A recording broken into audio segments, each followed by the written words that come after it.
Salut tout le monde! Alors aujourd'hui, je vais vous faire un petit tour de mon agenda numérique Vision 2025.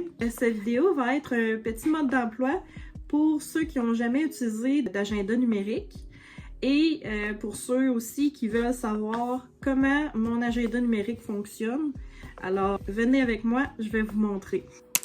Pour commencer, je vais vous expliquer c'est quoi un agenda numérique.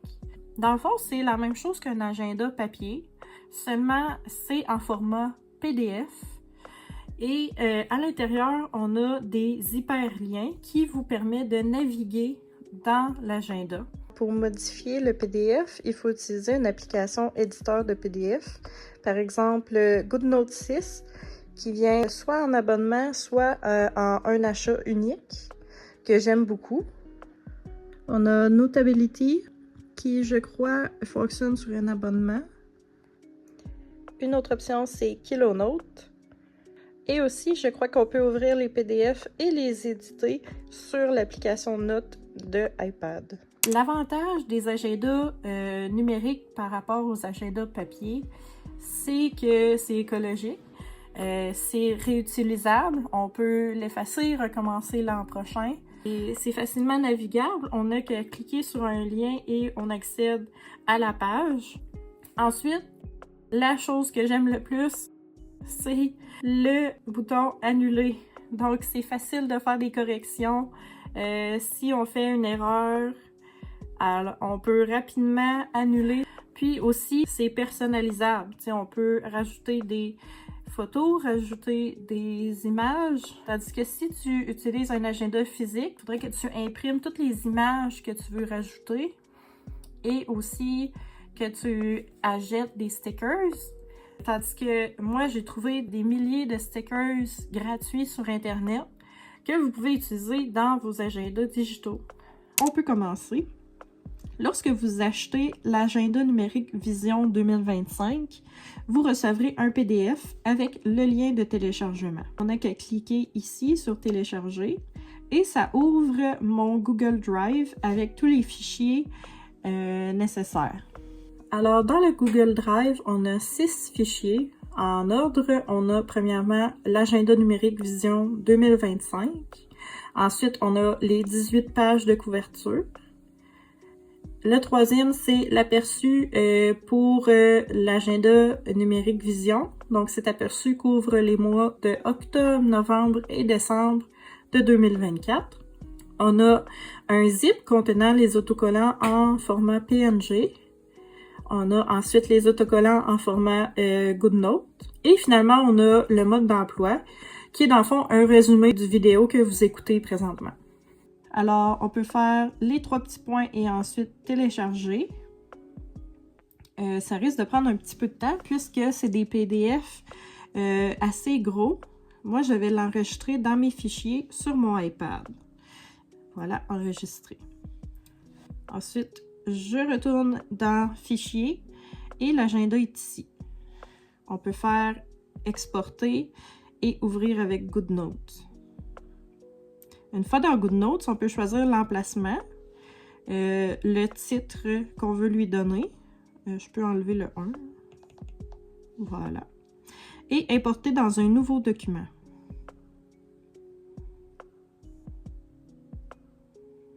Voilà. Alors, c'est fait. Il ne manque plus qu'à ajouter votre page de couverture préférée. On peut retourner dans le Google Drive.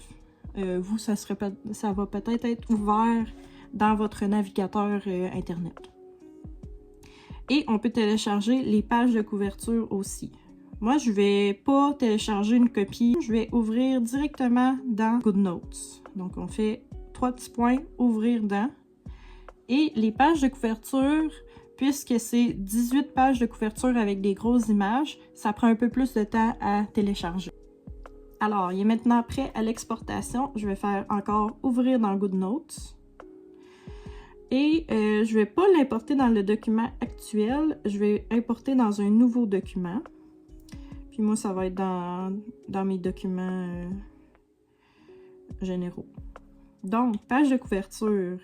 Moi, ce que j'aime faire, une fois que le fichier est ouvert dans GoodNote, j'aime faire ça ici. Choisir ma page préférée. Ça se peut que ça prenne un petit peu de temps là, pour que les images loadent. Donc, par exemple, si je veux celle-ci, je vais aller là. Je vais faire 3 petits points et copier la page. Contenu copié. Et ici, on avait l'agenda numérique vision. Je vais faire le petit plus et coller la page. Oups, là, elle ne s'est pas collée au bon endroit. On a seulement qu'à ouvrir toutes les pages et mettre l'index au bon endroit, comme ça. Quand vous ouvrez toutes les pages, il y a moyen de le voir en barre latérale aussi. Comme ça, vous pouvez continuer à voir votre page où vous travaillez. Ou moi, ce que je préfère, c'est quand c'est ouvert en fenêtre. Parce que là, j'ai plus d'espace pour voir tout ce qui se passe. Fermé. Alors, ça, c'était pour l'importation. Vous avez fini l'importation. Vous êtes maintenant prêt à travailler, à vous organiser dans votre planeur 2025. Alors, comment ça fonctionne un agenda numérique? C'est facile. C'est qu'il y a des liens qu'on peut cliquer. Et c'est comme des onglets, par exemple, dans un fichier physique. Quand tu as des onglets, tu peux feuilleter rapidement dans ton document. Dans GoodNote, là maintenant, on est en mode édition. Et il y a aussi un mode lecteur. Dans le mode lecteur, c'est là où on peut cliquer sur les liens. C'est ici qu'on a le bouton pour changer mode édition, mode lecture. Donc, si on désactive ça, là, je suis en mode lecture. Vous voyez, la barre d'outils a disparu. En mode lecture, c'est là où on peut cliquer sur les liens. Pour la navigation, les onglets ici ramènent au calendrier du mois. La petite maison ramène à l'index. Et ici en bas, modèle, ramène à la liste de pages de modèles qu'on peut copier et coller n'importe où dans notre planeur. Je vais revenir sur ça plus tard. Donc, si on va sur une page typique, par exemple, du mois de janvier, chaque jour est lié à sa page quotidienne. Et ensuite, chaque page quotidienne est liée à la prochaine page quotidienne par les petites flèches. De plus, chaque page quotidienne est reliée à sa semaine aussi. Donc, si par exemple, j'ai écrit qu'est-ce que je veux faire aujourd'hui, mais que je veux aussi voir mes repas de la semaine. Donc, je reviens ici, je clique sur repas et m'arrive mes repas de la semaine. Donc, je peux écrire mes repas et c'est fait. Et si je veux même retourner sur mon jour, je clique sur le jour. Donc, les liens, c'est facile. N'importe où ce que vous croyez qu'il y a un lien, il va en avoir un. Par exemple, ici en bas, ça c'est la ligne qui est toujours là. C'est la ligne qui relie au mois spécifique. Donc là, ici, c'est janvier. Donc, chaque mois va avoir un calendrier. Une page vide pour ta vision du mois, ou en anglais, on dit un vision board. Tes objectifs du mois. Un suivi des habitudes. Un suivi de l'humeur. Ensuite, un budget. Et une page de réflexion à la fin du mois. Bon. Maintenant, on retourne au calendrier. Le calendrier possède aussi des liens vers l'aperçu de la semaine. Donc, on clique sur semaine 1, par exemple. On a l'aperçu de la semaine avec chaque jour aussi. Comme ça, on retourne à l'aperçu. Parfait. L'aperçu de la semaine est aussi relié à tous les autres styles de semainier. Par exemple, ça, c'est le style aperçu. Ici, on a le style boîte. Ici, on a un style un peu plus épuré où on a des plus grosses boîtes horizontales. Ici, ça, c'est l'horaire. Et on a aussi la fiche repas que je vous ai montré plus tôt. Alors, ça fait le tour des liens. On n'oublie pas, pour pouvoir cliquer sur les liens, il faut être en mode lecture. Donc, il faut que ça ressemble à ça. Et ensuite, on peut rentrer en mode édition. Alors, maintenant, on est en mode édition. On a la barre d'outils qui vient d'apparaître. pour les outils les plus importants, dans GoodNote 6, on a le stylet. Donc ça, c'est pour écrire. Mettons ici. Cinéma. On peut choisir ici, ça c'est le menu contextuel, où on peut choisir l'épaisseur du trait.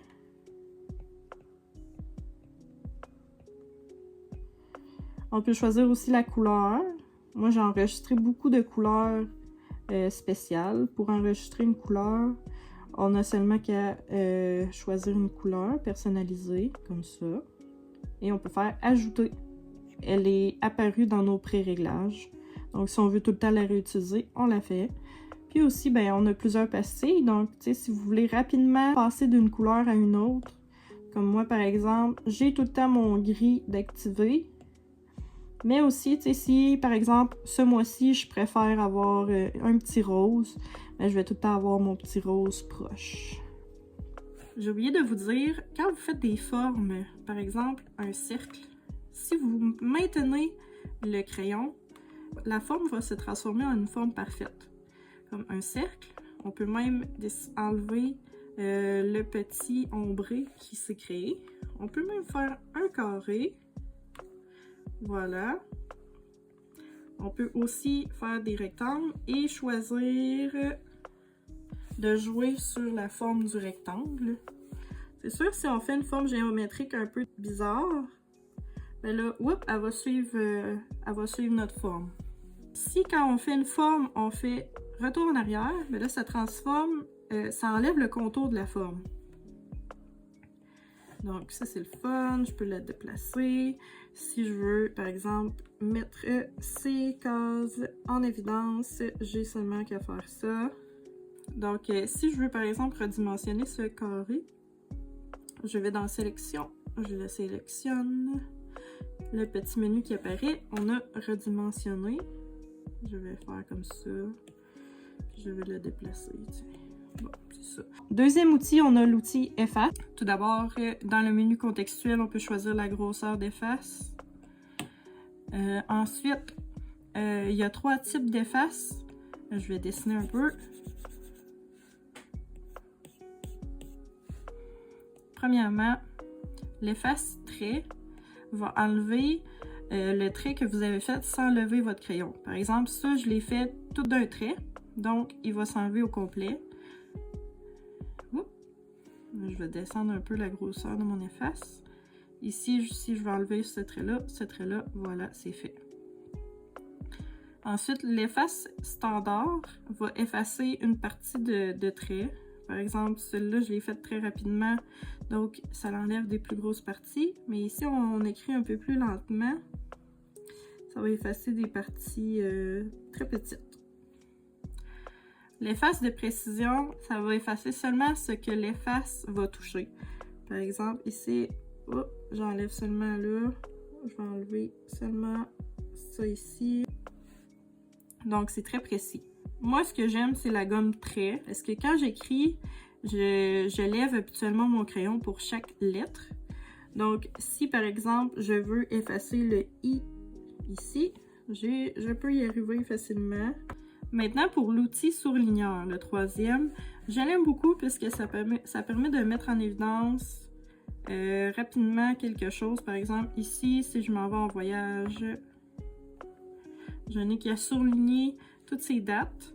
Et encore là, l'outil surligneur vient avec différentes grosseurs et vient avec différentes couleurs qu'on peut choisir, comme ça. Ensuite, l'outil sélection. L'outil sélection permet de sélectionner ce que vous avez écrit.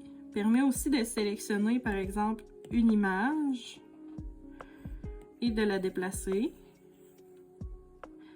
On peut aussi choisir de ne pas sélectionner quelque chose. Par exemple, je veux seulement déplacer ici l'écriture qui est là derrière, mais je ne veux pas toucher à l'image. J'ai juste à désactiver image et maintenant je sélectionne cette écriture-là et je la déplace comme que je veux. Aussi, là maintenant, j'ai mon écriture qui est derrière. Donc, je vais réactiver image. Là, j'ai sélectionné mon image. Je fais organiser et envoyer à l'arrière. Maintenant, mon image est derrière mon écriture. Ensuite, image. Ben, c'est facile, c'est pour sélectionner les images, c'est pour ajouter d'autres images, etc. Et l'outil texte. Je vais vous montrer comment activer l'outil griffonner. On va dans Réglages, on descend vers Apple Pencil et on active griffonner. Voilà. Alors, griffonner permet d'écrire à la main et automatiquement, ça va se transformer en zone de texte. Par exemple, ici, je suis sur l'outil texte. Je vais sélectionner de l'écrire ici. Je vais grossir la police. Par exemple, je vais écrire maison. Ça va se transformer en texte. Maison, rendez-vous.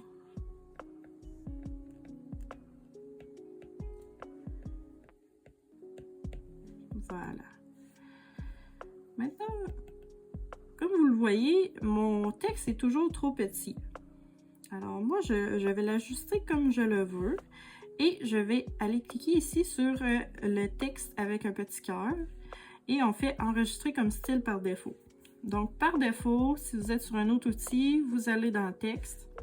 Il va créer une zone de texte de cette grosseur-là. Voilà. Rapidement, des petits trucs. Une fois qu'on a écrit notre phrase, on peut aussi séparer les mots comme ça. On peut effacer un mot en barbouillant dessus. Puis, je peux le réécrire. Voilà, ça a fait l'espace automatique. Et c'est tout. Dans les 3 petits points, on a d'autres outils. Par exemple, effacer la page. Ça va effacer toutes les annotations et les images. C'est sûr qu'on peut revenir à l'arrière si vous avez fait une erreur et avancer si vous voulez revenir. Ensuite, qu'est-ce qu'il y a d'autre dans les 3 petits points? On peut copier la page et la coller comme on a fait tantôt. On peut aussi ajouter une page. On peut choisir un modèle vierge comme ça. Ensuite, il y a une autre option qui est de placer la page dans la corbeille. Ça, je ne vous conseille pas de l'utiliser puisque si vous placez la page dans la corbeille, les liens qui se rendent à cette page-là ne vont plus marcher.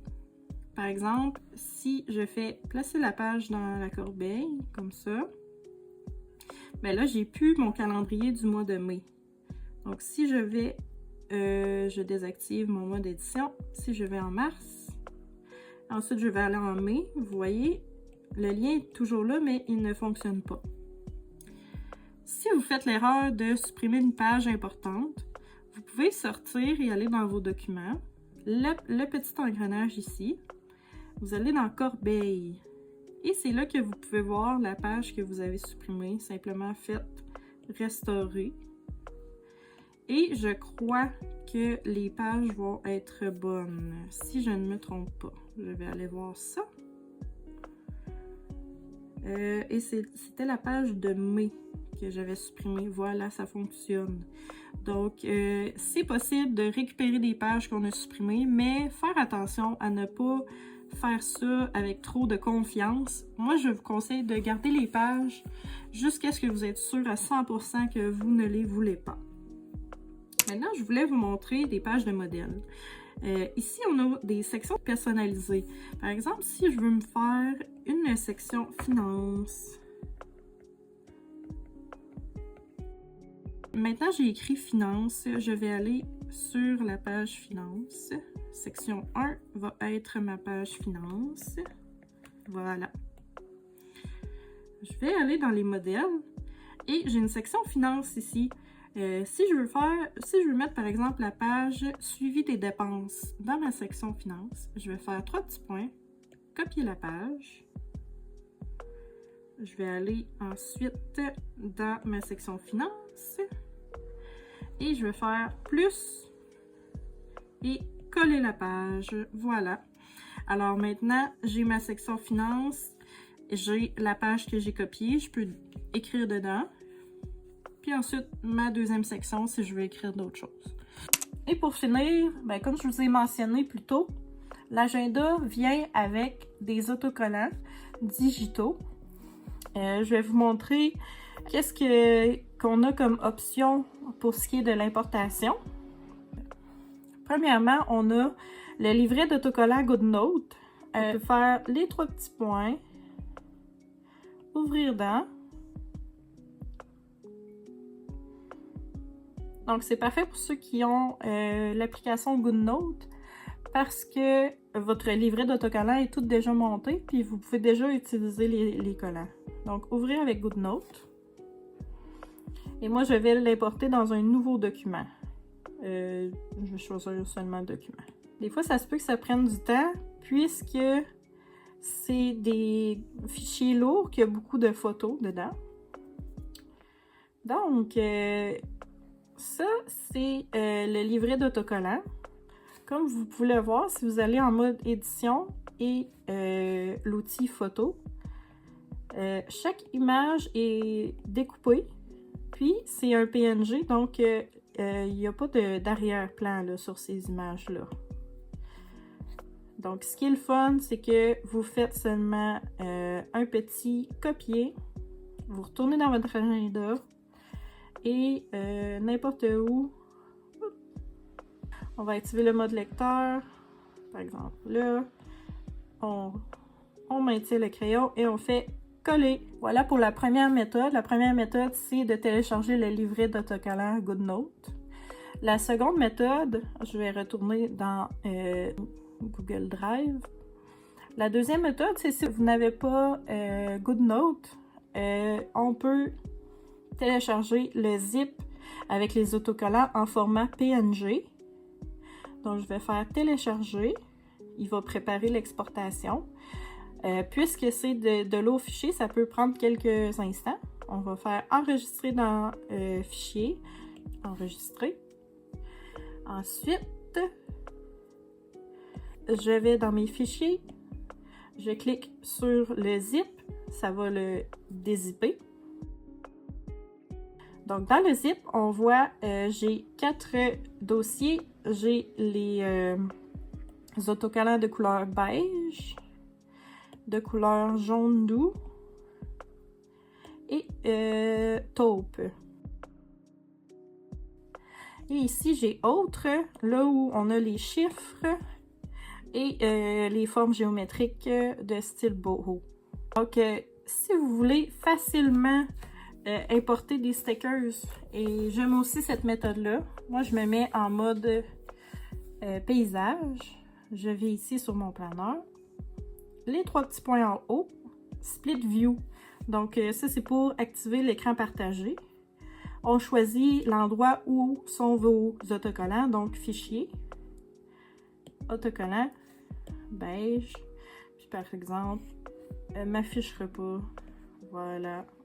Par exemple, dans un jour, on peut glisser soit avec le doigt, soit avec le stylet. Donc, une fois que c'est dans l'image, je peux même cliquer sur l'image et utiliser l'option recadrer pour recadrer l'image, la rapetisser. Si vous voulez mettre par exemple des petites décorations comme ça, voilà.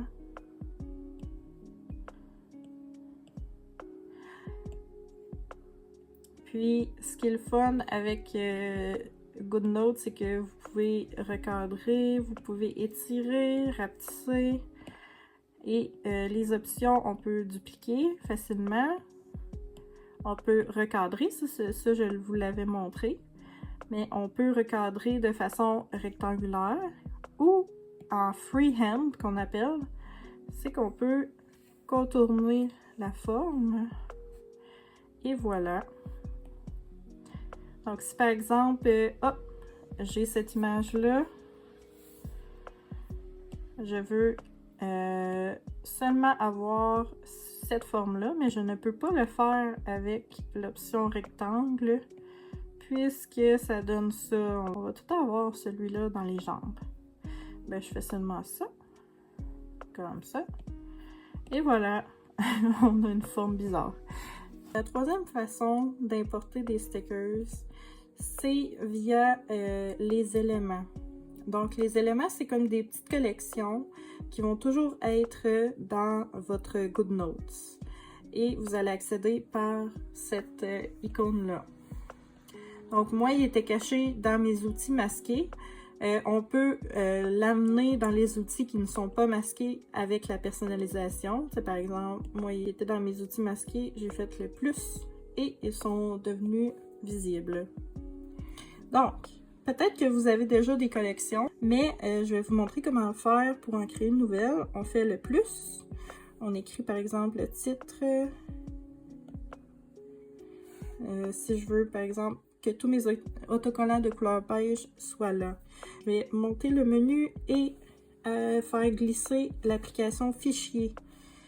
Ensuite, je vais dans mes autocollants. Je vais choisir mon dossier beige, sélection, tout sélectionner. Ensuite, on tient et on glisse. Et vous allez voir, tous les autocollants vont s'ajouter automatiquement dans notre nouvelle collection. Beige. Et ensuite, on fait créer. Ce sera pas long. C'est sûr qu'il y a 131 collants. Donc, ça pourrait prendre un petit moment. Je vais refermer ici l'application Fichier. Et voilà, donc j'ai ma nouvelle collection d'autocollants de couleur beige. Maintenant, si je veux faire ma dernière qui est jaune doux, je vais vous expliquer pourquoi je n'utilise pas la méthode importer à partir de. Puisque, oh, je vais fermer ça. Bon. Quand je clique importer à partir de, ça rouvre effectivement mes fichiers, mais je peux seulement cliquer une image à la fois malheureusement. Donc c'est vraiment pas ça que je veux. Moi je veux les importer tous en même temps. Donc on ouvre un fichier, on va dans le bon dossier, on fait sélection, tout sélectionner et on glisse. Voilà. Ok.